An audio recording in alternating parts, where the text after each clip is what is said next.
للہ رب العالمین والعاقبۃ للمتقین والصلاۃ والسلام علی سید الانبیاء والمرسلین اما بعد فاعوذ باللہ من الشیطان الرجیم بسم اللہ الرحمن الرحیم وما ارسلناک الا رحمۃ للعالمین قال اللہ تعالی فی الکلام المجید والفرقان الحمید ان اللہ وملائکتہ یصلون علی النبی یا ایہا الذین آمنوا صلوا علیہ وسلموا تسلیما۔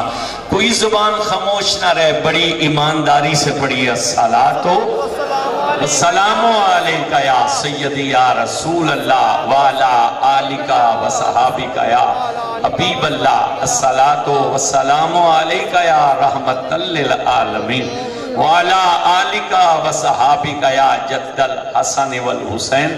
جتنا مجمع ہے اتنی آواز نہیں ہے، جس کے سینے میں ایمان ہے اور منہ میں زبان ہے وہ چپ نہ رہے، اور جو گونگا ہے وہ چپ ہی رہے، جس کے منہ میں زبان ہے اور کلیجے میں حضور پر ایمان ہے وہ اونچی آواز سے پڑھے الصلاۃ والسلام علیکہ یا قائد الغر المحجلین وعلا آلک وصحابک یا امام الانبیاء والمرسلین۔ انتہائی قابل صد احترام پیر طریقت، رہبر شریعت، پروردہ آغوش ولایت، مرکز مہر و محبت حضرت صاحبزادہ خواجہ عبدالرزاق صاحب دامت برکاتہم عالیہ، زیب سجادہ نشین آستان عالیہ خیر پور شریف۔ میری خوش قسمتی ہے کہ مجھے آپ کی زیارت نصیب ہوئی ہے۔ میں نے آپ کے بزرگوں کے تذکرے پڑھے بھی اور سنے بھی ہیں، اور جانشین شیخ المعراج اور فخر اہل سنت نازش، یہ جو لفظ ہے نا ویسے بولنے تو ہر کسی کے لیے جاتے ہیں، لیکن نہ بولنے والے کو پتہ ہوتا ہے کہ یہ کس کے لیے بولنے چاہیے، اور نہ سننے والے کو پتہ ہوتا ہے کہ یہ کس کے لیے بولے جا رہے ہیں۔ جن کے لیے یہ لفظ مناسب ہے بالکل جن پر پورے اترے ہیں، فخر اہل سنت۔ سبحان اللہ اونچی نہ کرے، پرچہ ہو جانا تھوڑے، نازش اہل سنت، محسن اہل سنت، حضرت قبلہ مفتی اقبال احمد نقشبندی صاحب دامت برکاتہم، اور جتنے بھی علماء کرام اور صوفیہ عظام یہاں تشریف فرمائیں، اور جتنے آپ حاضرین کرام یہاں تشریف لائیں، اللہ تعالیٰ سب پر اپنی ایسی نگاہ فرمائے جیسی وہ اپنے محبوب بندوں پر فرماتا۔ اللہ تعالیٰ حاجی علی احمد صاحب، ان کے آزا حاجی ناظم علی صاحب، اسد محمود صاحب، ان کے آزا اقربا کی اس کوشش کو جو انہوں نے حضور کی محفل سجا کر مدینے والے کو راضی کرنے کے لیے کی ہے، اپنی بارگاہ میں مقبول فرمائے، اور اس محفل ذکر کا صدقہ اللہ ہماری دنیا بھی بہتر فرمائے، ہماری آخرت بھی بہتر فرمائے۔ تعریفیں ساری و ذات کے لیے ہیں جو رب ہے، رحمان ہے، رحیم ہے، جس کی شان کا عالم یہ ہے کہ ایک لمحے میں اپنے بندے کو بدترین سے بہترین بنا دیتا۔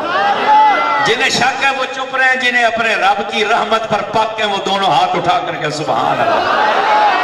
اے وہابیاں نے اللہ دا نام ہی نہیں لیندے، اج اللہ دا نام ہے جو لینا ہے، انہوں پتہ لگے جی میں سنی اللہ دا نام لیندے، کسے ماں جمعہ ہی نہیں اللہ دا نام لیندے۔ آواز تھوڑی ہے ابھی بھی آپ، ایک لمحے میں اپنے بندے کو بدترین سے بہترین بنا دیتا۔ حضرت موسیٰ علیہ السلام نے اللہ تعالیٰ سے عرض کی کہ یا اللہ مجھے میری امت کا سب سے بدترین بندہ دکھلا۔